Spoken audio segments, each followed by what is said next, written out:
Let's see what the stew has for us today.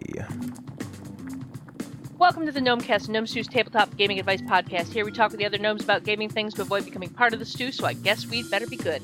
This episode is brought to you by our awesome Patreon backers like the bodacious Bob Fleck, the fantastic Fabrice Boulakia, and the stupendous Scott Adams.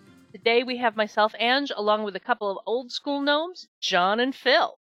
Before we dive into the main topic, though, let's ask our Get to Know a Gnome question.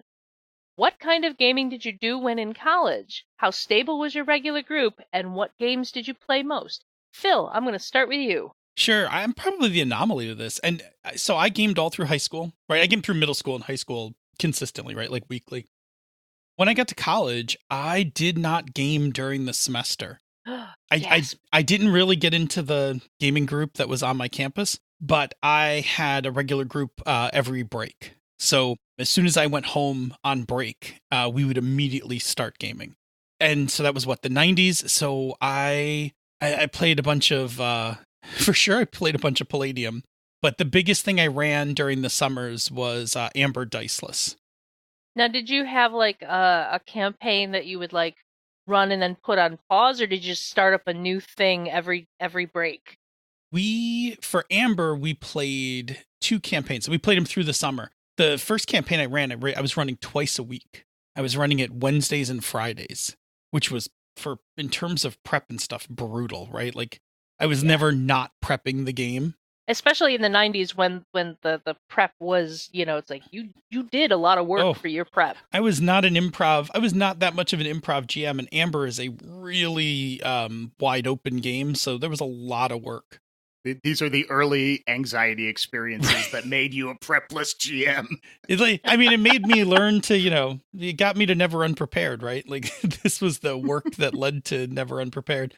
But yeah, so what I would do is like just before semester would end, I would call up the guys at home because this was like, pre-email.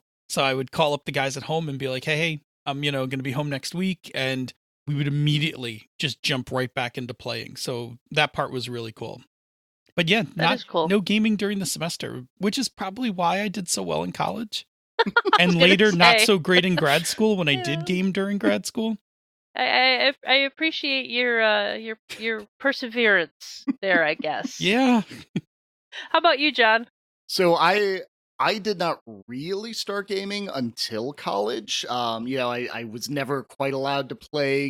There wasn't a group my parents were comfortable with around, so I didn't start gaming till college, and then it was me, my old roommate's new roommate, a person we knew, and then another person we knew who came in and joined together. And somebody started running a game, and it was D&D 2nd edition, and we played all the old school tropes, and it was phenomenal, but it was also one of those things where it's like the GM was a dick. Would do the combative style GMing, but like out of nowhere. So everything would be going great, and then it would be like, and for no reason, this horrible thing happens to all y'all.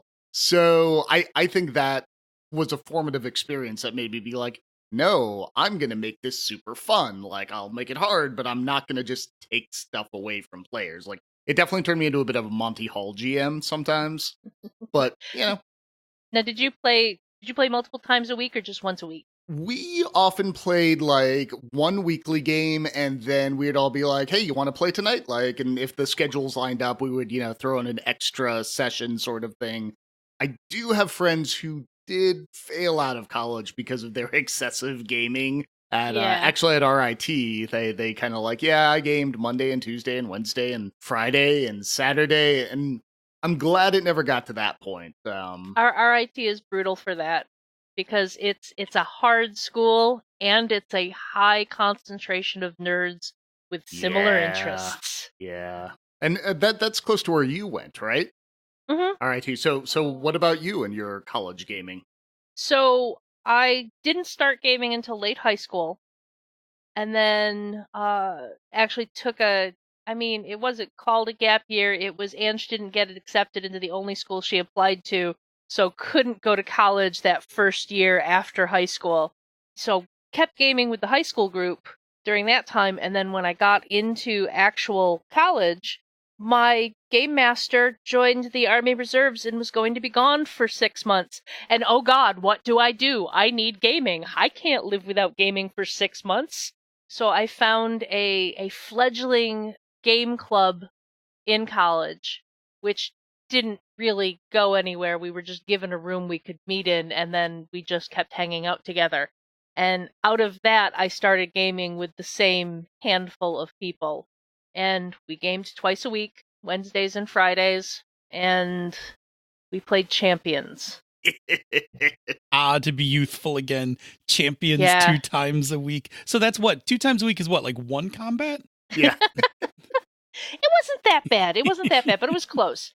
It was, and the funny thing is like, my only experience up to that point had pretty much been D&D and staring longingly at the Shadowrun book. I never played anything other than D&D, so when I get there and they're like, we play Champions, I was like, I don't know that system. It's like, don't worry, we'll help you build a character and it'll be fine. And that was the experience that taught me that, oh, this hits my sweet spots much better than D&D does, because I can build whatever I want. I don't have to be pigeonholed into this class system, and we're actually role-playing, and who the character is actually matters. I mean, compared to what I do now, that wasn't quite as true as I thought it was, but it was still, like, it opened up the doors to say, your game doesn't have to be what D&D was at the time. And D&D at the time, like, I came to hate 2nd edition. Like, I despised 2nd edition. I had no desire to play D&D whatsoever. And it wasn't until 3.0 came out that I was like, oh, they opened it up a little bit. I can be a little more creative with the character I'm making now, instead of having to be this very pigeonholed concept of what the character was. That was exactly my experience. Me too. Actually, I had that same arc. At least that's the way that group used to do it. So, but let's get into our main topic. So here at the Stew, we can talk quite often about one-shot games played at cons, but let's be honest about how valuable and stable an awesome regular game group can be. Thing is, time stands still for no one, and game groups are gonna change and evolve no matter how hard you try and avoid it. And I know the 3 of us, we've had to deal with various changes to our home gaming group, and I thought it might be an interesting topic to bring up and share some advice on how to handle these things. So, Phil, I think yours has slowly changed over the last few years. So I had my gaming group shift, probably 5 or 6 years ago. Now looking back on it, we were pretty traditional gamers for a long time, right? Like playing a lot of D20, playing a lot of just, what I think would be, just considered, traditional games. And then slowly I started to kind of get into indie games, right? It wasn't really until Powered by the Apocalypse that it really took, but like I was dabbling with indie games for a while.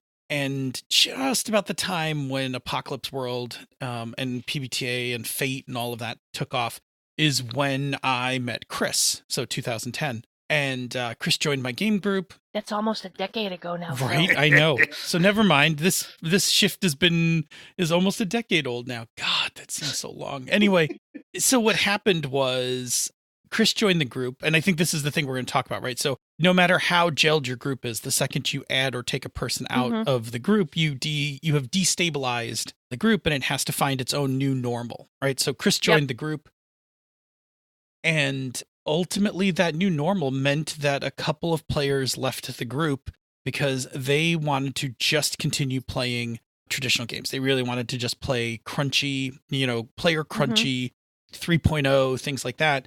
And the rest of us were rapidly moving towards lighter games, story games, games with high emotional content, things like that. And so over time, my group made that shift, and now like a decade later, now that you've put it in context, thank you. Now a decade later, it's interesting because I haven't had a change in players, but the group is kind of, while we still love our indie games, we've actually shifted a little back towards the center because we're playing a lot of Free League games, which I think Free League games are more traditional than they are story, but really digging them, right? Like really digging Forbidden Lands and Tales from the Loop, Things from the Flood and stuff like that. And I'm playing my beer and pretzel game that I run bi-weekly is Dungeon Crawl Classics. Which is about as traditional as you can get. You know what? I will argue that, because a lot of people haven't really torn apart that book, that game is, first of all, probably the best D20 implementation of a fantasy game. It's I shouldn't say the best. It's my favorite. It does away with all the things I didn't like about, that I got annoyed with about 3.0 and streamlined it out, even though it doesn't look streamlined because the book looks stupid big. But trust me, that more of that is because it's supposed to evoke a feel than that the game is actually complicated. The game's actually really simple. Anyway, yeah, it definitely shifted over time. And it did, in my case, the shift required some people just to leave. Like, there were people who did not make the transition, and ultimately we just stopped gaming with them. Which, is sad because I liked gaming with those people, but I didn't want to play the games. I didn't want to run the games they wanted run. Right. And they didn't want to play the games that I wanted to run. And that happens. That's about it, right? Like, that's there's no real fix for that. Now, John, how about you? I know you've gotten involved in some groups and some meetups and stuff like that. Have you found a solid, stable new group to game with regularly, or are you still hunting for that? Yeah, I think I have. So speaking of a decade ago, I have been moving around a lot in my life, and life has just finally kind of stabilized in oh yeah, I'm in a job I'll probably be in for a while. I own a house rather than living in an apartment, then moving to Mississippi, then moving to a new apartment in Mississippi, then moving out of Mississippi, then moving to an apartment. There aren't a lot of big tumultuous changes like that on the horizon. So I've kind of been able to build a much more steady group. And I've been doing that through meetups, which I enjoy, because I enjoy playing with new people and seeing oh, what's this person's style like? And what I'll often do is I'll go to a meetup, or I've got a meetup group that I run myself, and I will check and run a one shot and then see how it works and see if I really like the group. And then some people will come back, others won't. And I'll try a group out for a 3-month campaign. And if it was really fun and everybody got along, phenomenal. I'll see if they want to go for more. And I think I hit the gaming jackpot with this last group, because every Final Fantasy joke I made, they all got.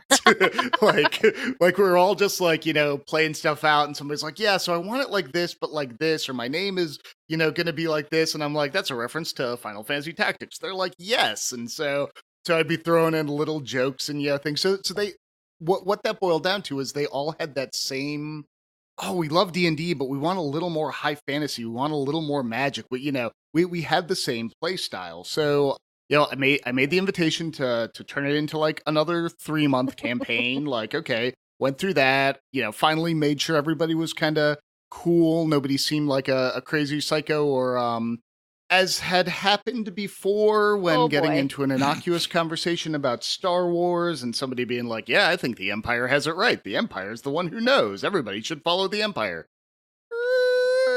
And then it's all right, I don't think this person is a white supremacist, but they're definitely authoritarian. And it's other people in the group, people of color in the group got a little weirded out by them and sort of tone deafness. So yeah, so I'm all right, nobody in this group is like that, I don't think. So I finally invited them all back to my house, because I felt everybody was pretty safe. And it has turned into a wonderful group. But like you said, Phil, it has been shaken up a few times by some people working a holiday retail season. Well, now we have to move back down to 3 people, and there's sometimes those people who are you're the kick down the door person. They're we're just gonna make stuff happen, and they kind of counterbalance the, well, what if we do this and plan this and let's go, we want to chew on the scenery. It changed the group balance, and we keep having to readjust as people can show up or don't show up. So it is very interesting, because even with the solid, stable group, the game can vary from, session to session if not everybody shows up. Oh, yeah. I've been gaming with the same core group since 2004. And there's 4 of us that kind of started in that original group. And kind of around the 4 of us, things have grown and changed. And we've had people join and become, more permanent members of the group, and other people come and go. And the reason I brought this topic up is for the first time, one of those core 4 people is leaving. One of the guys he went through a divorce this year, and he, is involved with somebody who lives in Columbus instead of Rochester. Yeah, I'm stealing them. They're coming to me. I know. Oh yeah, he's coming to you. Yeah. In fact, I believe he's showing up this coming Wednesday at whatever social event is happening. At Cat RPG Social Night, where we're watching the Gamers movie. And he's basically, he got a job in Columbus and he's moving. And I mean, as a result of the divorce and all the changes that have been happening in his life, he had been less consistent with gaming as it was, but it's still like the fact that he has now gone to other places is like, well, that's a major change for the group. You have to deal with what do you do with his characters, and the fact that you're missing that person, and it changes the dynamic. We're actually just going to talk about that on Tuesday on Misdirected Mark about character loss and death. Yeah, it's you can't, like, so it's unavoidable, right? Like there's no you can patch the holes, but you can't prevent the holes, right? Like these things are all going to happen, and these things all have to be dealt with, which was going to go to one of my tips that the best time, if possible, to change up groups is between games, because you avoid all of these. And the other tip, which John gave, which I don't think John highlighted, but it was really good. I am also a huge advocate of playing in public spaces when new players arrive. Like, let's test drive a few games out at Panera. Cool. Now you don't seem, like, now that we kind of all know each other and we're gelling, cool, come over to my place. Like, here's our, like, let's play a more stable campaign. Like, I don't think there's anything wrong with a test drive mentality. I was talking recently with some of my friends that I game with, and one of them is younger. She's in her mid-20s, She was not around to game in the 80s like some of us. And I was talking about the fact that there's a reason people started saying, gamers started saying in the 90s and into the early 2000s, game with people you would be willing to have over for dinner. Yeah. It's like there was a lot of putting up with bad people, to game, because people didn't know how to cultivate a healthier game group. So it was like there was a lot of that, and it's like I think it's better now that we know how to kind of, or we talk more about making sure that your game group is one that you're willing to have at your house for more than just gaming, that you're willing to socialize with beyond the gaming, because putting up with somebody who's just not a human you enjoy is like, that's not worth a game. No. And one thing that I think that's really interesting about now compared to in the 90s or in the 80s, and like, Phil said, back before there were email and stuff. Now we can actually find different people, as opposed to like, here's my small town of Maslin. Hey, you're the 4 people around, Right. And my parents didn't let me do D&D when I was younger, and I don't think that was necessarily 100% because of D&D and the Satanic Panic, but there was a little bit there. But it was because everybody around who was in gaming was 28 and 29, and I was 14, and they were like, no, that's not going to happen. And that was probably a very smart decision, but like, oh, these are the people around. This is my group, whether I actually like them or not, because I'm going to game, But now it's like, oh, hey, I don't like these people. Let me go back on the meetup. Let me throw back in the Facebook for Dungeons and Dragons. Let me throw in the Facebook for, group for Story Games Columbus, and then be like, cool, who's around? I like that person. There's just more opportunities to meet and try out relationship. I think there's also a degree of, if you want to cultivate that solid game group, even with changes that happen, you have to be willing to step up and be an organizer, because these things don't happen and stay happening without some care and maintenance. My game group is kind of held together solid because there's 2 of us in it who are like, no, gaming. I want to game. I need to game. Come on, let's get the game going. And the both of us are kind of the same, so he's always like pushing, when are we gaming? When are we gaming? What are we playing? Who's running? What do you mean you're not running? You need to run a game. Of course you could run a game. You're a good player. You can run a great game. And I'm like, when are we gaming? I'm sending an email. You're all going to respond. You're going to tell me when we're gaming. We're all agreeing to this date. We're going to show up at this place at this, it's like, this is the reason my game group, which is kind of splintered into 2 game groups, but that's also part of gaming groups change. But it's like, we stay on top of things. We stay in communication, and we make sure we all know, hey, we're adults. We have busy lives, but we want a game, so we need to make sure we're carving out the time for this. Yeah, my game group runs on, we have fixed dates. We have fixed dates and times. There's a calendar for it. So there isn't really that much negotiation about when we're gaming because it's fixed. It's more like we have to deal with the interruptions, like, oh, I'm going to a convention, because my group games on Sunday evenings. Because it's with kids and work and everything else, it is like the one time that no one has anything to do is a Sunday evening, because your kids are in bed and nobody does family things late Sunday night, that kind of thing. So we game Sunday nights, and more often than not, we just have to deal with schedule disruptions where like everybody's kind of tuned in. And the other part that you mentioned is I have been since I was in 8th grade, I have always been the GM. So I GM 90% of the stuff that I play. Occasionally other people will run stuff, but I'm pretty much like the solid, like, no worries, I'll run something for us. Like, there'll always be a game because I will always run something. At the meetup that I just started organizing to get more people in Columbus and in gaming, or connected, here's $5. This is your first drink, snack, whatever. But that is wholly selfish, so that, like, oh, people are actually throwing their games in here. I can play in that game rather than, like, I'm going to run a game every session, But yeah, you have to kind of push to keep people organized and push to get other people in the groups GMing, because if you're the person, people are like, oh yeah, we'll let them, we'll let Angela go run a game. That's fantastic. She runs great games. And then Angela is the one who runs the games all the time. Yeah, that was my friend that was like, when are you gonna? The one that pushed me into GMing. It was because he likes GMing. GMing's fun, but he also likes playing. And if you don't encourage other people to run, you don't necessarily get to play.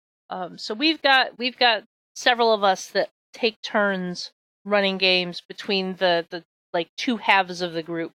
Going back to, gaming group changes, we ended up with a point where we had too many people. We had a core solid 7 of us, and then one of the folks, his wife stepped back from gaming when they had a baby. The baby was now 6 years old, and she wanted to get back into gaming. So all of a sudden our 7 became 8, and then his cousin moved to town, who's a great person that I enjoy gaming with. So our 8 became 9, and it was like, this is too many. This is too many. So we basically, we kind of split into 2, and there's some of us that are in both halves, but it basically helped maintain. For those of us that want to game weekly, we're gaming weekly, and for those that want to game every other week, we've got options. So that actually helped the group a lot. So it's like you have to be willing to organize, and you have to be willing to adapt. Yeah, because people's lives change. I think that's a perfect summation. You have to be willing to organize. You have to be willing to adapt. Like that. That's what you need to form the group and keep them together.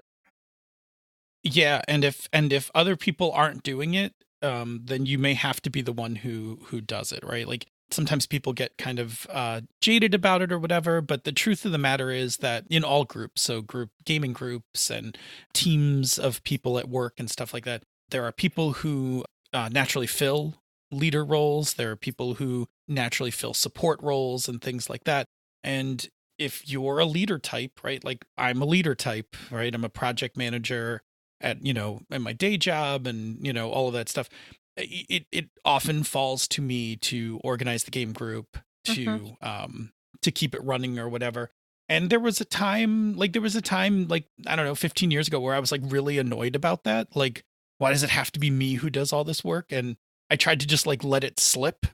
and see like, well, other people will pick it up if I don't do it. Like it was a terrible idea, right? Like the group got like all jacked up. It was like a complete mess. And it was like, okay, cool. We'll never do that again. Like it's like waiting for somebody else to empty the garbage. Yeah. Yeah. Like it's just going to pile up and be a mess. Yeah. I bought new garbage cans instead. Right. So yeah. So I mean, yes, it's going to be more work. And it doesn't necessarily have to be a GM thing, right? A player can easily be the rallying point for keeping a group together and organized, but somebody in the group is going to wind up with that role. It's usually never completely distributed. Like you said, it's like for Ange, it's like 2 people. For me, it's primarily me who keeps it going with the players doing a really good job of poking me. Like if I get busy, they'll just poke and be like, hey, we're still on for this week, right? And I'll be like, yep, we're still on. It's this time. Come to the house, that kind of thing. It's sort of like any group organization. You need the creatives, you need the business manager, you need the support roles. Like, I'm phenomenal at the first part and like, hey, are we gaming this week? Everybody's here. We're down for this. Email me your notes. But when it gets into the game, I throw everything out the window and I'm just like, blah, blah, blah. Things are happening. And then I'm like, wait, what happened last week? So now, like you said, that support role, hey, I will give an extra inspiration point to whoever bullet point notes for me so I remember what happened, Remember what I did. Right, so I remember like, oh, I'm throwing this new thing at you. Of course you're fighting a dragon. And then next week I'll be like, what did I do compared to what I had planned? I will also say, if you are not the leader or the organizer or the support person, but you can recognize that those roles are happening in your group, support those people. Yeah. Recognize their value. With the number of cons I attend and with the advent of easier online role-playing, I have a secondary group. It's my con group, and I am not the cat herder for that group. My friend Laura is the cat herder for that group. So I recognize that value, that she's the one that's keeping that thing going. So I will reach out to her and see if she needs anything or ask when things are happening to make sure that she knows that I appreciate that she's the one that keeps that section of my gaming life going. And I don't have to be the one that's in charge of, making sure everyone is in the right place at the right time. And it's frustrating. So support your people who do that. Yeah. Yep. 100%. Absolutely. I think we've covered pretty much everything this topic needs to cover. Is there any last words either of you want to add to the conversation? Yeah, I guess I would say no matter how long you've been gaming, no matter how stable your group is, at some point it's going to change. Mm-hmm. Like life events, whatever. So you should always, I don't want to say you should always be prepared for it, because I don't think you should be sitting there waiting for people to leave your group. But I think that when it happens, you should just recognize like this happens. Sometimes it completely sucks that somebody's leaving, that kind of thing. But then just recognize like when it happens, you have to do something, right? There's no such thing as a person leaving and a group being completely the same. Like it's always different. And so sometimes it takes just a little bit of adjustment to adapt to that person. Sometimes it takes a lot of adjustment depending on the role they played. But the second you sense the change in your group, get ready to kind of help shepherd the change and get to that new normal. Mm-hmm. Yeah, I would say the number one thing I think for any social experience that helps smooth things along is communication. Like if there's a group that's, having changes or somebody's not showing up, communicate. Don't just assume something's going to happen, or like you said, and I laughed hilariously, like, oh, if I stop doing the project manager stuff here, somebody else will pick up this slack. Right Nope. It doesn't work that way. I've had a ton of bad experiences that way. Like, I'll let somebody else handle this for a while. Like, communicate that, talk to them, and that's what I think will keep a group strong, or will shepherd in that necessary change. Like you said, Phil, like, hey, why haven't you been showing up? Or you seem like you're not as interested. Well, now you actually know and can get that, channel open where you can start addressing an issue or moving stuff along to a place where it's better for everybody. Yep. And I'll add, this is probably verging into another topic, so I won't go into it too deeply, but when you add a new person to replace somebody who's gone, you got to make sure they're cool with the rest of the group. you can't, it's a group experience. And if you have a solid group, treating it as like, well, I'm the one running the games, I can add whoever I want to play, means you're going to lose players. So make sure that, you vet the people you want to add to the group with everyone else that you want to keep in the group. Yeah, and I think what that means is that if you have a super established group and you're now going to try to add someone in, you actually have to go back to the public model, right? Mm-hmm. Like you have to be like, cool, we all know that we can hang out together at my place and do whatever, but we're going to add this other person. So guess what? We're all going to Panera. We're all going to hang out and we're going to hang out with this person. And then we're all going to come back and decide if we enjoy hanging out with them. And they're going to figure out if they enjoy hanging with us. And if everyone's a yes, and it's got to be everyone's a yes on both sides, then we can talk about having this person come game with us back at our regular group. Yeah. To add to that, you sometimes have to work past people's, at least for me, Midwesternness or social niceness. Hey, everybody cool with that new person? Oh, yeah, they seem fine. Really? Are you sure? Because to go back to my mock horror story, everybody was kind of cool. Like, yeah, and people didn't feel like they could speak up about it until I went and said, I noticed some weird things. Are y'all okay? Do you notice this? And they're like, now I feel okay saying that. So you kind of have to open, like, it's okay. You can give your negativity. You can give your judginess in this. If you feel uncomfortable, say so. And I think that's a time when it might be worth going to each person individually. Yes. If you know they're going to do that Midwestern, no, it's fine. Go to them individually where they might feel a little more comfortable. Between you and me, safe space. Nobody else has to know you have, Secret ballot. Yeah. Like I'm putting up a Google form. Everybody can click yes or no. We don't even have to know who isn't comfortable. Right. One person not being comfortable is enough. I had a major upset in my gaming group several years ago because we had a player who asked us to play. It was when 5th edition first came out.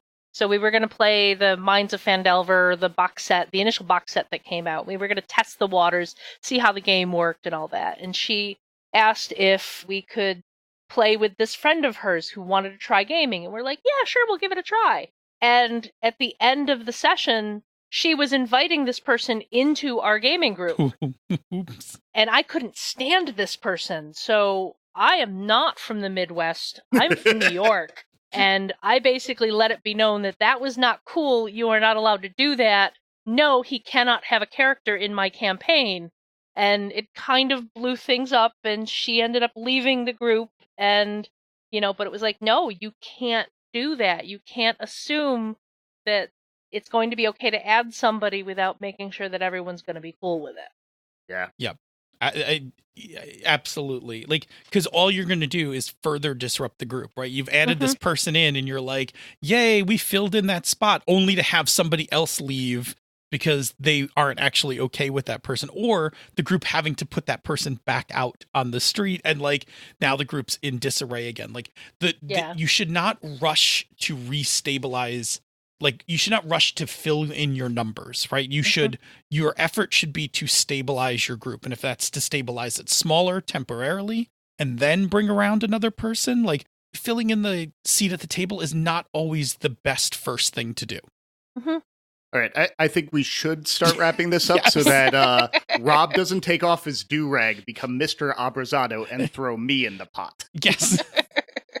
So, this show is funded by the Gnome Stew Patreon. You too can become a Patreon backer by following the Patreon link on the Gnome Stew website to the Gnome Stew Patreon. This ad is brought to you by the Essential Cat Herder Kit. All the core items you need to help herd cats or any group of people that's about as consistently reliable as a herd of cats. Whether you're organizing game night or deciding where to go out to eat, you need to know how to herd cats, and this kit is for you.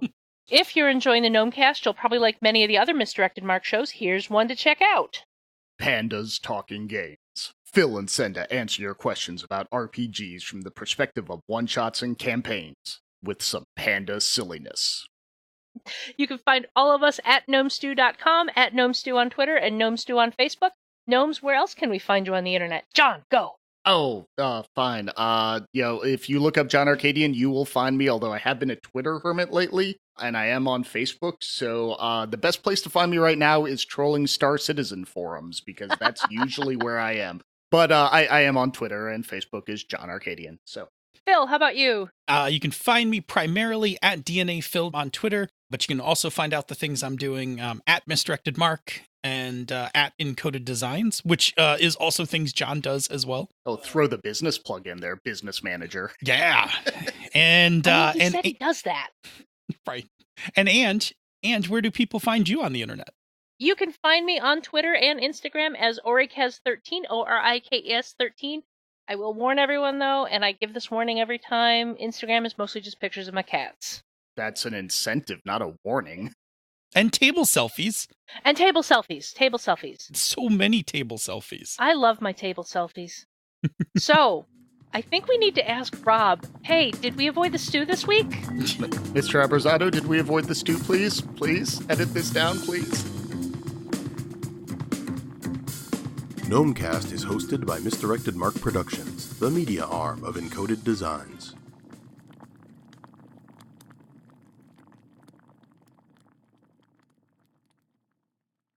Yeah, and I hate to extend this. Sorry, Rob. But